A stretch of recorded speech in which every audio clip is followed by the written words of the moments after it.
Hello everyone and welcome to our vintage Christmas. We are so glad that you're here. Today I'm wearing my kilt. If you saw the video that I made from a couple of years ago, I made a kilt. It was without a doubt the hardest thing I'd ever made.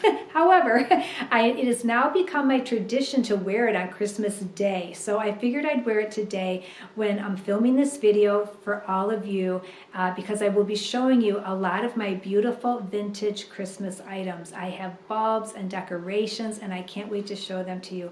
Also, I have a tiny little Christmas tree that is decorated with Wizard of Oz ornaments and it's adorable and I want to show you that. And then thirdly, Rick and I made a creche and it is to house the beautiful nativity that belonged to my grandmother. And I've always wanted a creche for it and this year we actually made one and I'm so excited to show it to you. I think it turned out beautifully. So without further ado, let's get started.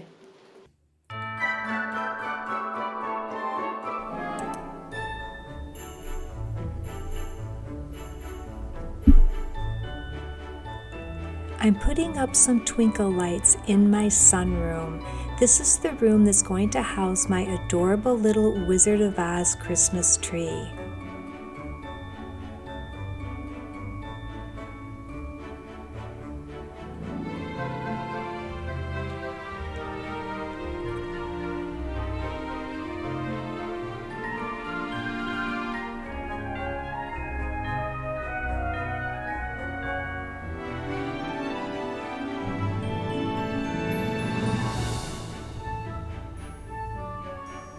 I'm putting some lights on my little tree that's going to have my Wizard of Oz ornaments.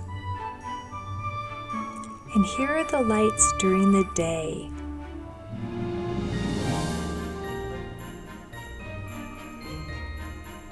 This is my beautiful Christmas cactus that's blooming and it's magnificent. And this is the lighting at night.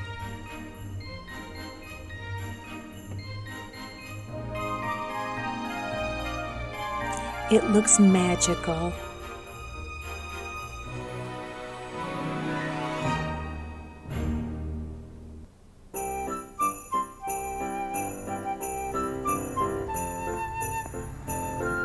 All right, Rick, you gonna find us the perfect tree? We are going to fetch us a tree. It's gonna be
I inherited some of my grandmother's shiny bright Christmas bulbs, and these are probably from around the 1940s and 50s.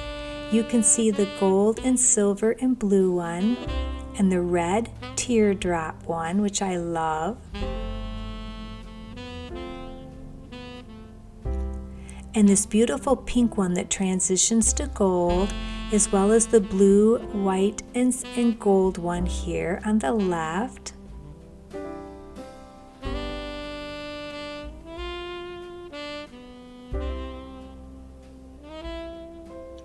And the beautiful blue bulb as well.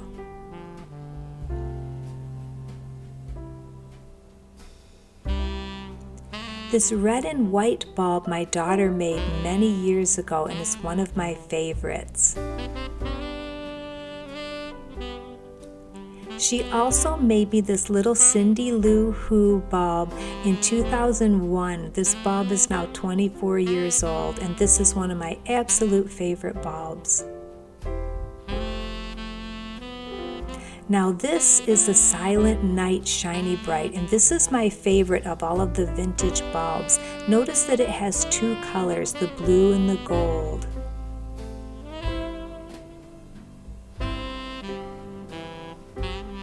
Now they still make shiny bright bulbs today, and this is one that it is the exact same print and type style. I bought a set at Menards several years ago, but they come in solid green and solid red.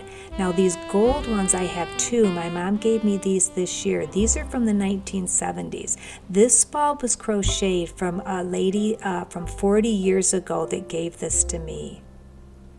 Now this little Santa slipper was given to me by my grandma when I was a very little girl, and I used to be able to fit my little foot in it when I was little, and this is one of my favorites. These little elves, they hung on my Christmas tree when I was a little girl. They're from the 1960s, and my sister and I loved playing with them when we were little. This is the mantle in our fireplace, all decorated for Christmas. The mantle clock belonged to my great-grandfather. It's from the 1930s, and it used to sit on his fireplace mantle, as well as this oil lamp in the background.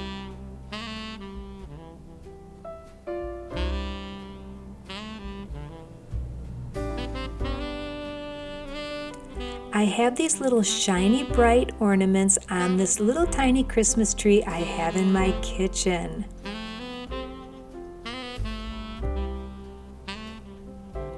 I love the detail in these little shiny bright ornaments. They're so pretty, and you can tell the age by looking at the little part at the top to see what it's made of. Now these little wooden ornaments belonged to my grandmother, and I don't know how old they are. I do know that they're hand painted, and they are adorable, and I love these little ornaments. The little Santa Claus on the horse, and the little monkey, and of course the little choo-choo train. It's one of my favorites. And this cute little clown, and it's not a scary clown, it's a cute clown. And this little wooden soldier. And this little Santa head is very old. And I love my little kitchen Christmas tree. These curtains I made several years ago to go in the kitchen, and I lined them.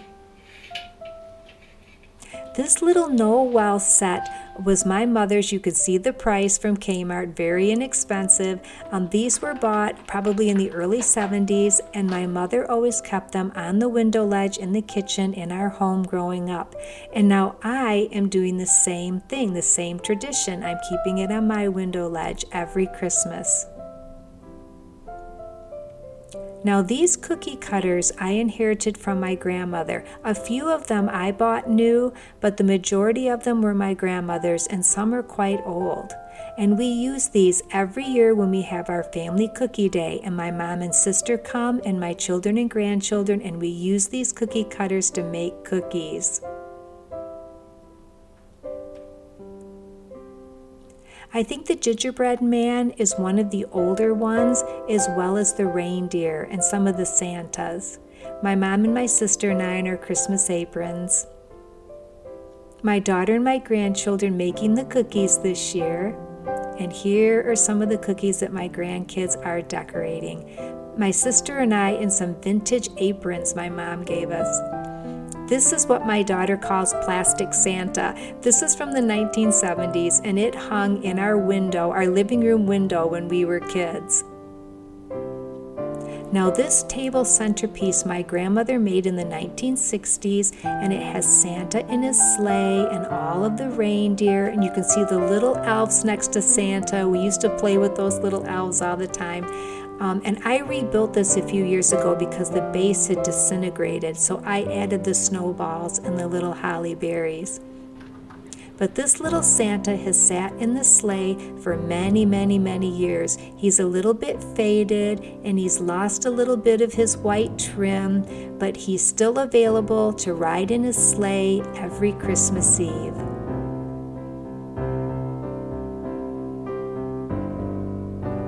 Now this tree is also very old. This is from the 60s, and it sat on our television console, the big boxes, when I was little. And I love this tree. And the price was only 59 cents.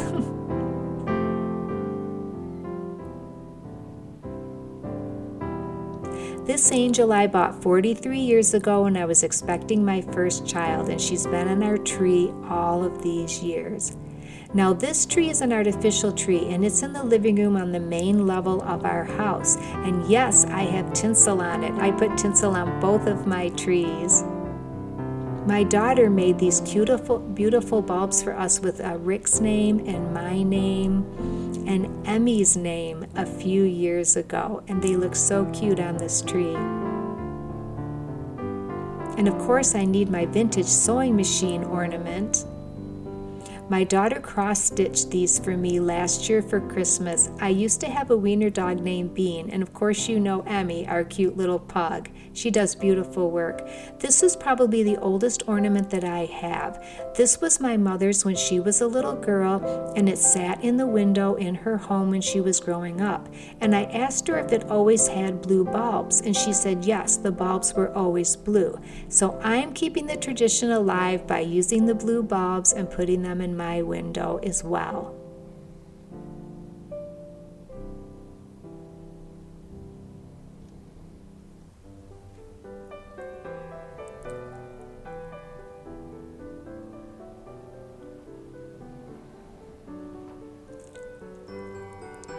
I made this Wizard of Oz dress 25 years ago when I was working in special education, and it was Halloween and we needed a costume for our classroom parties. I've always loved the Wizard of Oz, and this was the first dress I ever made, or article of clothing that I needed a pattern for, and I was so happy with how well it turned out. Now these little nutcrackers my brother and sister-in-law gave me probably 10 years ago now, and they look so cute in my kitchen.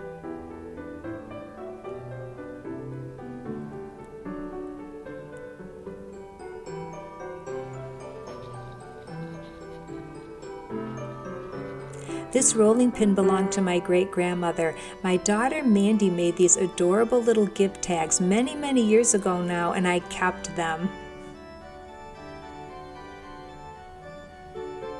And here are my little ornaments of the Lollipop Guild kids. And of course the Tin Man and the Lion. And Dorothy and the Scarecrow.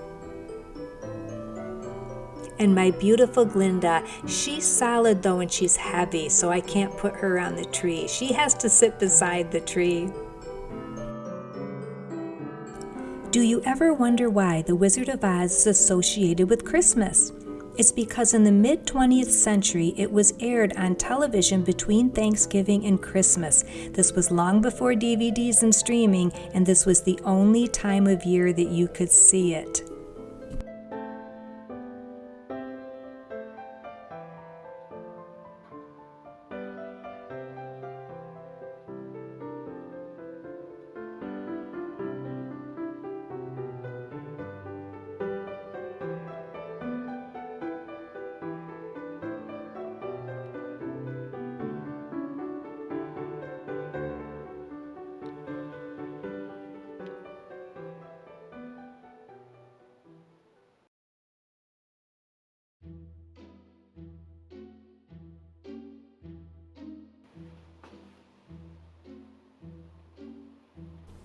I made this Christmas apron about 10 years ago, and I chose the fabric because it's very vintage. I just loved the vintage pattern on this material. I want to show you my silver. Now, in this first box over here, this silver was my mother-in-law's, and we inherited this when she passed away over 12 years ago now. This is a beautiful service for 8. However, when we have our Thanksgiving dinner and our Christmas dinner, we have anywhere from 16 to 18 people, so I've never been able to use it because I just didn't have enough pieces. However, several years ago, I did start cleaning it, and I never finished it. So all of these in the bag are ones I've cleaned versus these I have not done. You can see how tarnished the spoon is in this set. Now, this year, my mother gave me my family's silver, and this was my grandmother's on my dad's side of the family, and this is the silver that my mom used when I was a little girl. And you can see that this is sort of falling apart, this whole box. I really need to do some work to this. I'm going to try to glue these back into place. However, this is a service set that has a lot of pieces. So between this set and my mother-in-law's set, I should have more than enough this year for Thanksgiving dinner and Christmas dinner as well. But as you can see, this is very, very tarnished. And so I need to clean this whole set. So that's what I'm going to be doing today, is cleaning silver.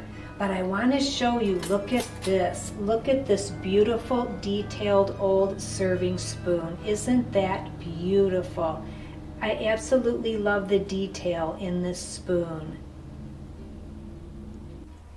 So I spent the day cleaning the silver, and I used some silver polish. And you really want to use this instead of toothpaste. A lot of people use toothpaste, but it has grit and it can damage delicate silver. Look at that.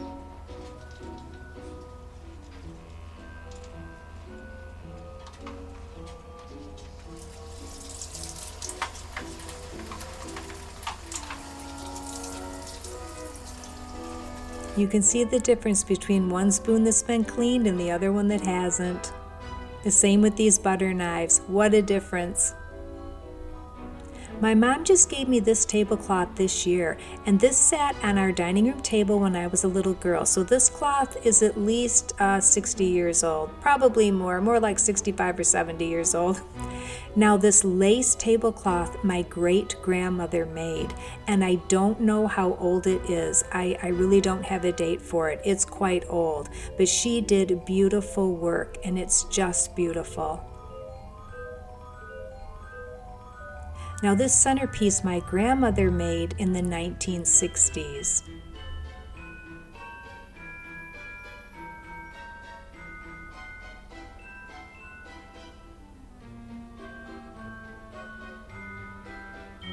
And this is a set of my grandmother's china. This was originally a very large set. When she passed away, it was split up so that various family members could have pieces of the china. So I have a set of 4. I will tell you that my grandmother used this china every day, and I say good for her. Don't keep your china for good, use it.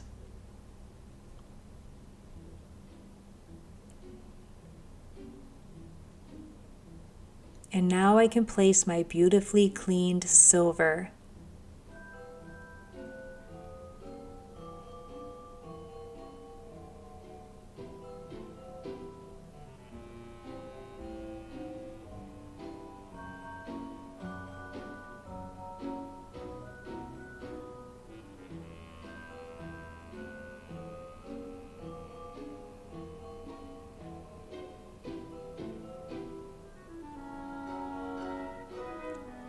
And even though we don't live in the UK and we live in the US, we love Christmas crackers.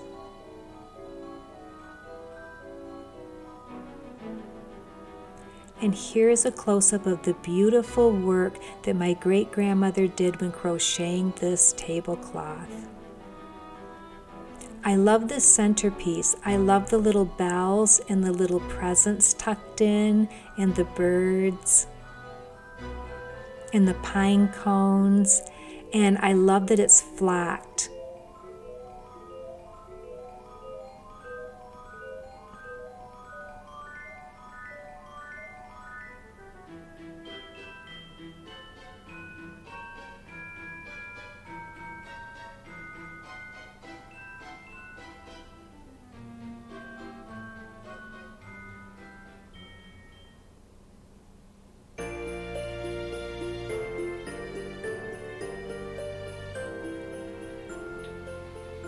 So we're going to repurpose this box. We're going to take these boards off, and these boards off. And they're going to get used for a roof. We'll use some different wood to the bottom, and the fill in the back. See how well this goes. This one seems kind of hard. So I'm just going to try to tap it.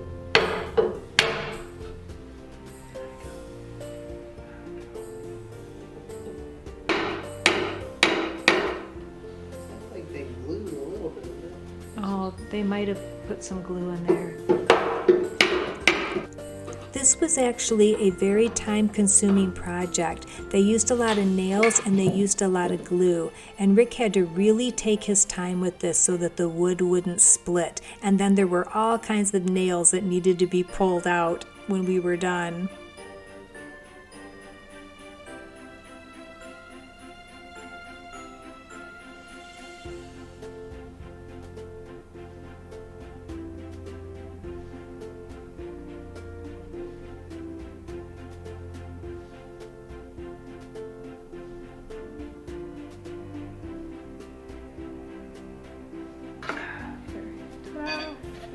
The last board. Rick is just chipping off a little bit of the glue that was left over from the front of this.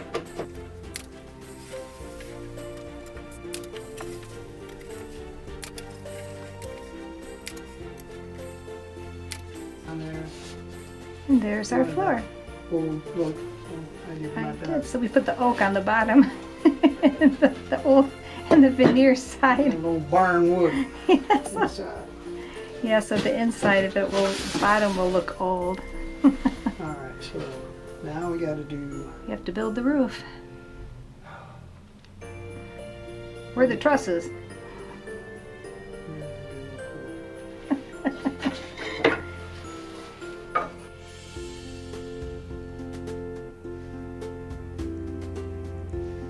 Rick made these pieces out of new wood as support for our roof.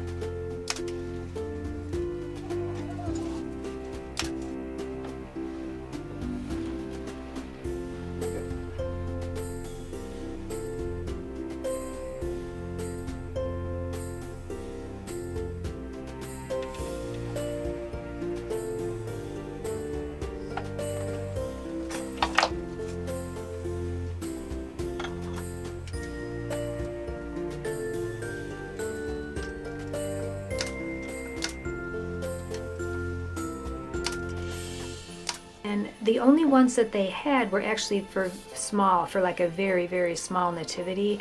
And some people on Etsy were building them and selling them, but they were very, very expensive. So I decided that I was going to look around the house and see what I had. I'm thinking, well, there's got to be something that I have around here that I can use to build a creche. And so I found this box that I had a faux plant sitting in from our previous home down in the basement. We used it because the basement it had really low light, so I had to use artificial plants down there. Anyway, I had the bright idea to deconstruct that box to make our creche.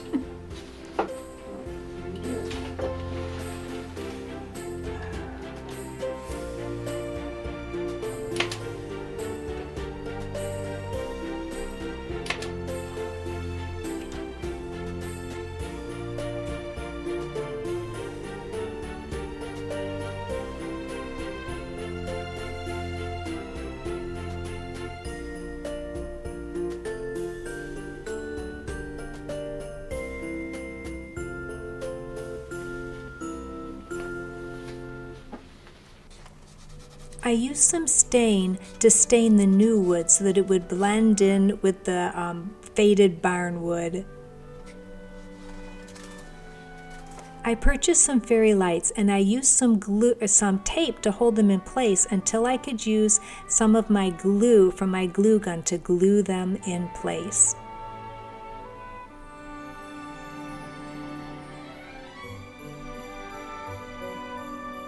And here it is, all lit up.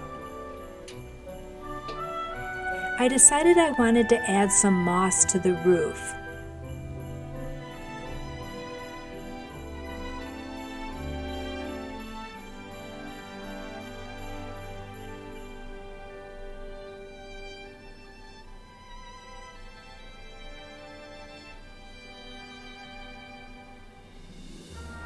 And to the sides as well.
When I was a little girl, we would have Christmas dinner at my grandmother's house, and she had part of this nativity sitting on top of her big console TV. I remember standing over it and marveled at its beauty, never imagining it would be mine one day. Her original pieces were Joseph, Mary, the baby Jesus, the sheep, and the shepherd. On the bottom of each piece is stamped Made in Italy, and the price was $1.90. In later years, she painted the three wise men. And then my aunt painted the camels for her in the mid-1970s.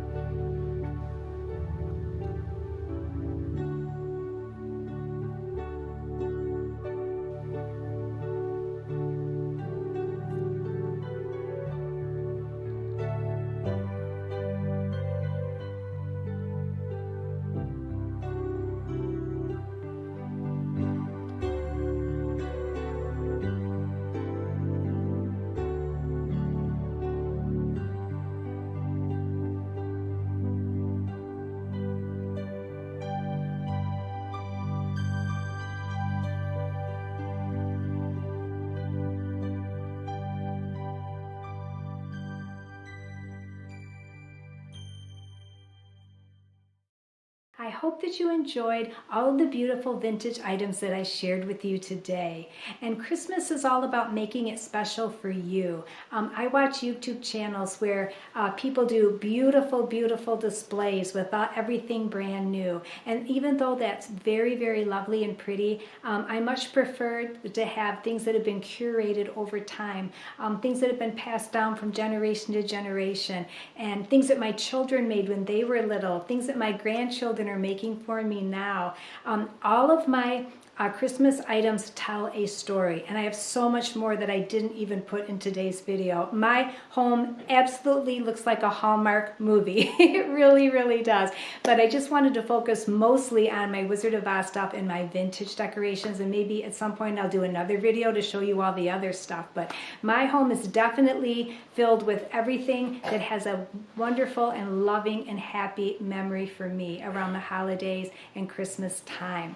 And as always, Rick and I would like to thank you all so much for watching today's video. If you've liked what you've seen, hit the like button, leave me a comment below, tell me what you think about the Creche, about the decorations, and I hope that you subscribe because we have many more videos coming up in the new year. And Rick and I want to wish you all a very, very Merry Christmas and a very prosperous and joyous new year. And we will see you all then in 2026. Goodbye.